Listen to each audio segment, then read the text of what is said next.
আজকে সকালে উঠেই পড়তে বসেছি। ১-১.৫ ঘন্টা মোটামুটি পড়া হয়েছে। আম্মু কফি এনে দিয়েছেন। তারপর এখানে আছে পরোটা, ডিম আর চাল কুমড়া ভাজি।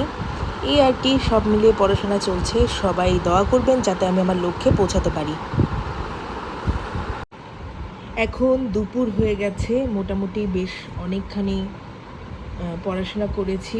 আম্মু এখন আমাকে এই তালের শাঁস এনে দিয়েছেন। তালের শাঁসগুলো ফারুক ভাই এসেছিলেন, উনি সুন্দর করে তালগুলো কেটে দিয়েছেন।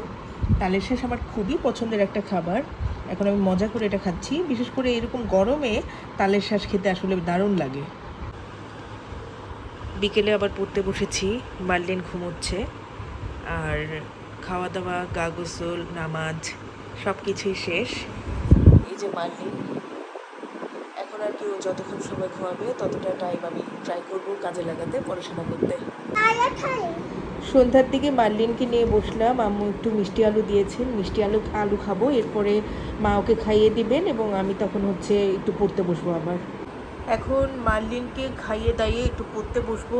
সব ভীষণ মেসি করে রেখেছে, এগুলো একটু ক্লিন করে তারপর আমাকে পড়তে বসতে হবে।